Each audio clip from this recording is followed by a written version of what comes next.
Our lead story on the news tonight. Well, former Telangana Governor Tamilisai Soundararajan, who has been fielded by the Saffron Party from South Chennai, has filed her nomination. In fact, there was a rare bonhomie between the BJP and the DMK candidates. The South Chennai seat is an extremely high-profile one with IT companies and prominent institutions also in this particular seat. NDTV's Sam Daniel reports from the ground.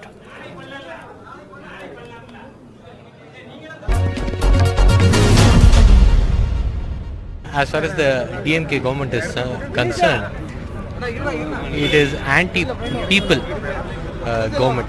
People are very angry at this present government. So, along with it,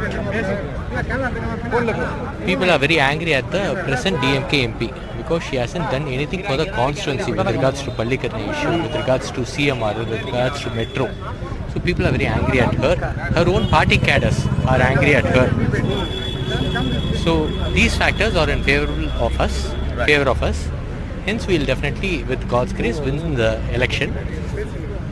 My poll promises would be Pallikarna marshland to reclaim it, to clear off the Perungudi dump yard. 1,200 crores was allocated for it, and work has been started during my tenure as well as when my government was there. But since DMK government came into power, the DMK MP didn't mind about it. Only 20 to 30% of the land has been reclaimed.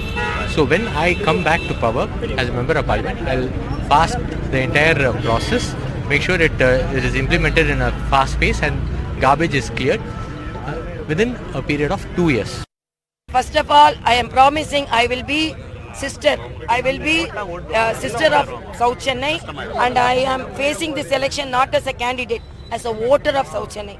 For the past 40 years, I am the voter, and I have run free clinic there, and I always seen the people whenever there is need for them, and I have raised their voice for them, and I want to organize 6 offices in 6 assembly segments.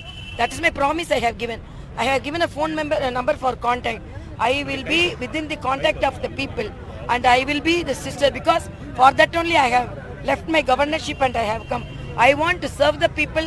I am for the people, and I want to be one among the people. I have noticed when our Honorable Prime Minister visited Tamil Nadu, it was a very, very strong support for our Honorable Prime Minister. When Brother Annamalai conducted the Padayatra, there was a great support. So definitely the support base has increased, and people also want our Honorable Prime Minister to be the Prime Minister again. Joining us now, DMK South Chennai candidate and sitting MP, Tamilisai Thangapaniyan. Thank you very much for your time. What are your achievements as an MP and what are you promising? I have made a few promises of which I am really proud to have fulfilled. The major promise was clearing off the Perungudi dump yards. And you yourself can visit and then see that 98% of the dump yard has been cleared through biomining as soon as DMK, our Honorable Chief Minister, assumed power. And the major again thing was the upliftment of Pallikarna marshlands. Prepared a proposal, vetted through NABARD and submitted it to the Global Fund. It has to be cleared through the Union Environmental Minister, and we got the NOC by sheer, request pushing through.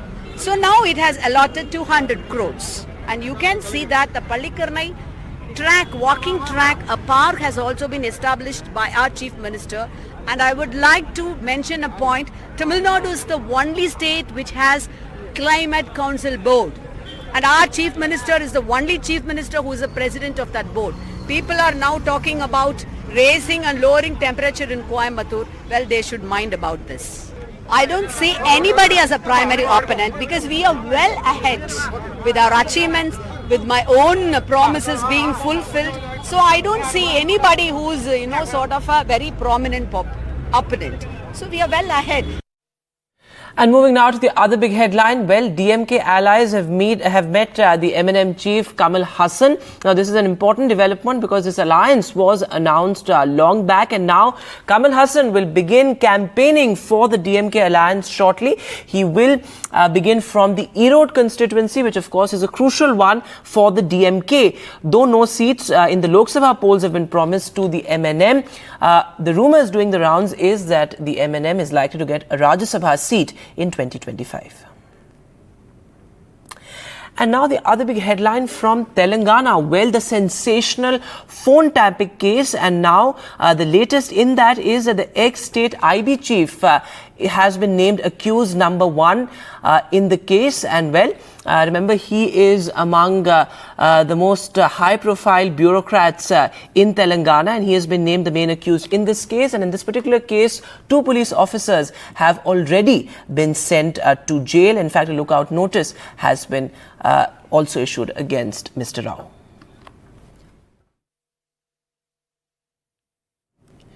And in other news, mining baron Jayavardhan Reddy has rejoined the BJP in Karnataka ahead of the Lok Sabha election.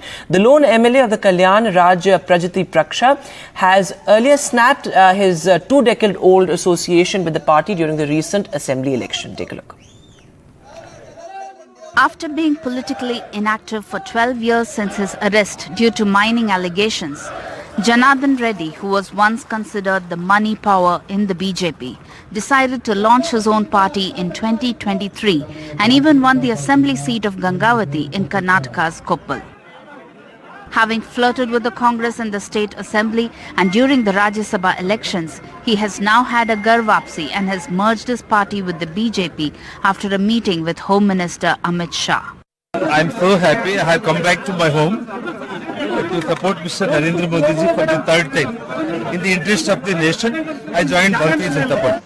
The BJP is looking at cashing in on Reddy's influence in Kalyana, Karnataka, while being well aware that Reddy is still fighting the mining scam case and is on a conditional bail since 2015.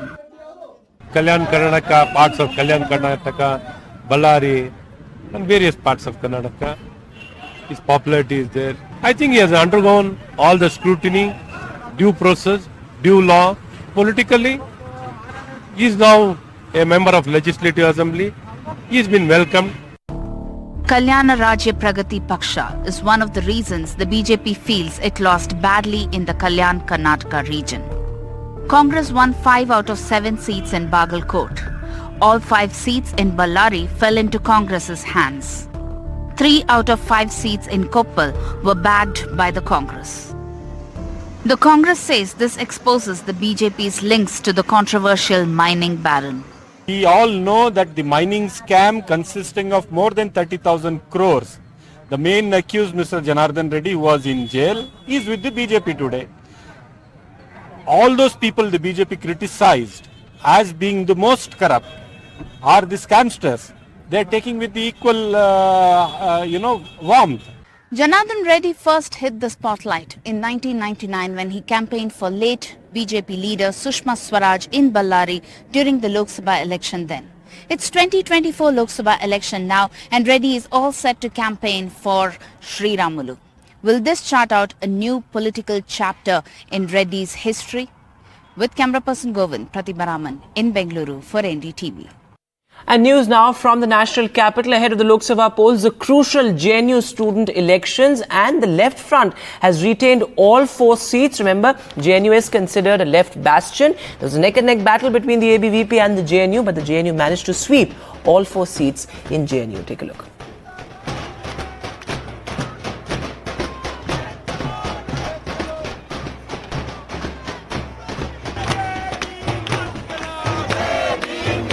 Student union elections at JNU after 4 years, and the left yet again swept all the 4 posts.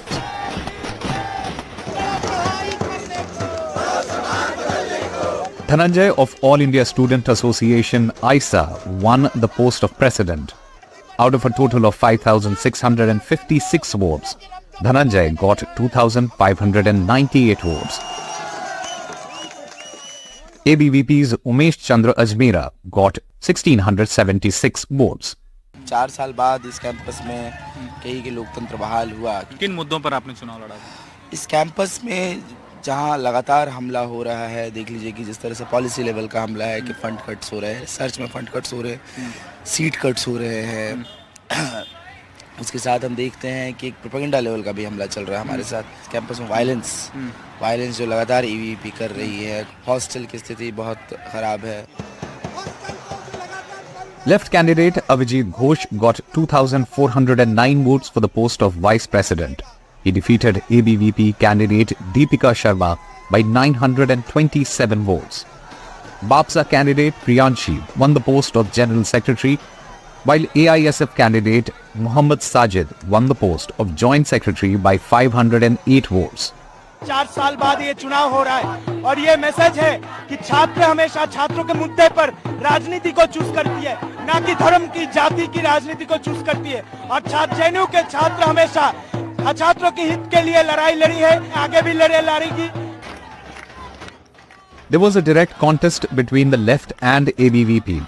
Like the 2019 election, this time too, the ABVP candidates came in second on all points. Bureau Report, NDTV. And now a special exclusive at this hour with the prominent American surgeon and public health researcher Atul Gawande, who talks about, the new age vaccines that are being developed and also the link between pollution and deaths. Take a look.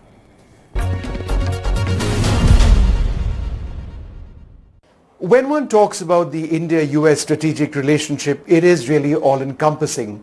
One of the areas that both countries are looking very closely at and have been focusing on for some time is healthcare. We have a wonderful guest with us, Dr. Atul Gawande. He's somebody he's a surgeon. He speaks passionately about healthcare, but he's also the USAID Assistant Administrator for Global Health.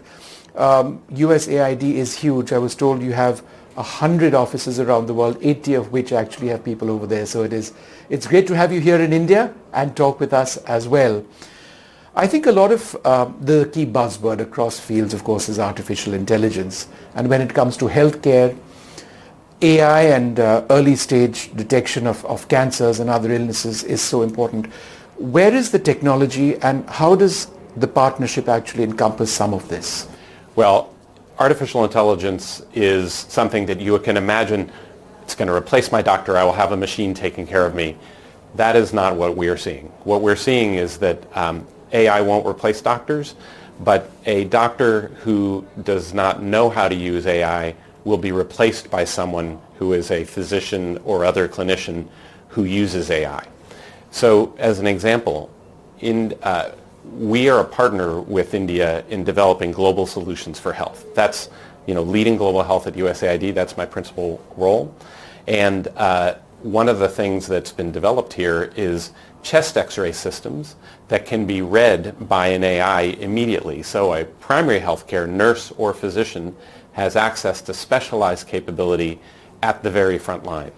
And that can result in faster, earlier detection of tuberculosis, one of our biggest killers. And so we're already helping deploy, having tested here AI-based chest x-ray reading, now deploying it in multiple countries around the world. And just in terms of the technology itself, how reliable is it? And what really is the future when it comes to AI and healthcare specific to early stage detection beyond just x-rays? Well, the reliability of AI is constantly changing as the data sets that are used to build an artificial intelligence solution. So all of that's to say, this is a difficult problem if you're a regulator. When you check that a detection system, let's say, you can also have skin checks with AI. The knowledge base is constantly changing. The AI may be getting better, it may be getting worse. And we're still developing the ways. How do you regulate something that's changing every day as it gets smarter? And so we have to develop new ways of approaching this. And that's, in fact, another relationship we have here is working with the regulators. How do we teach the world to track and follow and assure the quality of these systems? They're often trained on populations that may not be within India or may be trained in an Indian population. Will it apply if we bring it to Africa or to the United States? India is a global leader when it comes to the manufacture of vaccines. We've just gone through one awful pandemic, and there is always the concern that if there is something else that happens, then perhaps countries like India would have a real role in ramping up vaccine manufacture. How important is that from a global health standpoint, India's manufacturing capabilities, and perhaps some of the technology and best practices and new discoveries in vaccines which America brings in? So India's capacity for vaccines has now become the most important manufacturing base in the world for vaccines. When India had Delta come and needed to focus all the vaccines on the needs of India, that affected the entire world. So the supply chain of Indian vaccines means that we need the capacity not only to make sure that it's serving India, but that it can serve the entire world, even in a crisis. And so part of what's been powerful is, first of all, there are new vaccines. USAID's partnered with Indian manufacturers to develop the first low-cost malaria vaccine, which we're about to roll out. Huge deal. But then there is partnerships between some Indian manufacturers enabling factories in other parts of the world, including in Africa. And so there's a global supply chain that India is becoming very important in providing. Antibiotics is an area which is of huge concern. It's extremely expensive, as I understand it, to develop new generations of antibiotics. But here in India and in other parts of the world as well, we've got superbugs, often hospital-borne superbugs. I lost my own father many years back to a hospital-borne superbug. And the sense is that there are only so many antibiotic options which are available. What stops the further development of a new generation of antibiotics at the pace at which it's required? Vishnu, I can't stop without saying I'm so sorry about your father. I mean, this is the story of millions of people who pick up, especially in hospitals, resistant infections. And, yes, it's really important to develop new antibiotics, but we're chasing ourselves if we don't have proper management to avoid those infections in the first place. So the first priority that we work on together in India and across the world is improving hygiene in the hospitals, infection prevention and control, appropriate protective equipment so that we can reduce the number of infections that occur. Second, using the antibiotics in an appropriate way. Many people, including here in India, will get an antibiotic and immediately stop it when you feel better. But now that's how you create a resistant infection. You have to take the full course. Yeah. And that's like, if I had one message, that's the number one thing. If you're asked to take an antibiotic for 2 weeks, take the antibiotic for 2 weeks. The third is the development of new antibiotics. And there are new antibiotics developed for TB, for example. One called bedaquiline has become a very important drug for drug-resistant infection. It saves lives, and now is being manufactured at lower cost in India and becoming widely available. But it has to be used properly so we don't end up making resistance to that. And then the next generation of antibiotics, we have to continue to develop them. That is important. One of the biggest concerns anywhere in the world, certainly in India, is air pollution. A few years back, when we did program after program on air pollution and how it was impacting us, there was never any statistic to actually say air pollution has resulted in X number of deaths. Now there is. From around the world, Lancet has come out with a survey, among many other organizations. Again, when you look at the partnership between America and India in healthcare, how important is it to address the potential impact of air pollution on lives? This is fundamental.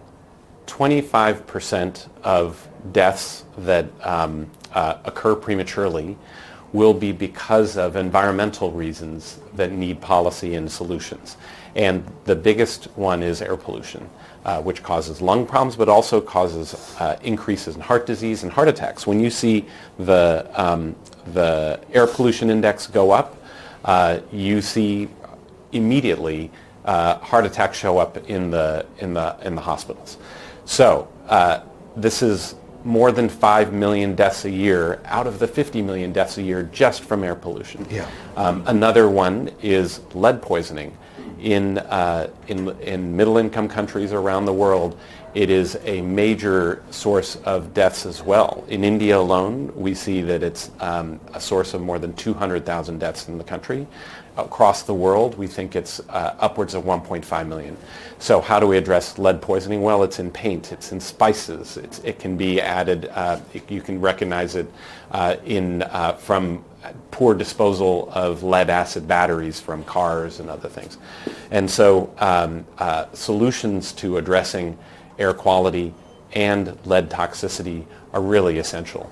And it's not just about lives, which are obviously the most important, but it's also about the economic standing of a nation. If a country loses an X percentage of people every year to air pollution, then that percentage of your potential economic growth gets affected. So it's the way of life. It's all about the way of life for an entire nation in a sense. You put your finger on it. When life expectancy is shortened because we don't have adequate public health, adequate health care, the result is that you are shortening the number of people who live to be productive in their lives. India has 25% of deaths occurring in people under the age of 50. Yes. And so when you lose 25% of your population before they can contribute to the whole society, you lose your family member. It's a moral failure, but it's also economic failure. Yeah. And a final question, building on so many of the themes that we've just spoken about. Indians are predisposed genetically to illnesses such as diabetes, other healthcare concerns as well, heart ailments. And therefore, if you have air pollution come in the way or some other larger macro concerns, then we are in a sense much more vulnerable perhaps in people in other parts of the world. Is that right? There is increased risk for Indians of cardiovascular diseases and diabetes. And yes, the ways that environmental conditions, both air pollution and actually lead poisoning is a major driver. The risk of a high lead level is as much as smoking or cholesterol. Yes. For heart disease. So the combination of these two factors we know are major issues around the world, and they're neglected. We have done, we're doing important work addressing tuberculosis, HIV, malaria, addressing, maternal and child immunization and care. But we will be held back if we don't also address the environmental health component. It's wonderful speaking to you. Thank you very much for being with us. Dr. Atul Gawande telling us a little bit about so much, AI and the benefits of AI in early stage detection of illnesses, the need for new antibiotics while ensuring that antibiotics that exist now are regulated in their usage, air pollution and all that it encompasses for the lifestyles, for the healthcare of millions, billions in fact, around the world.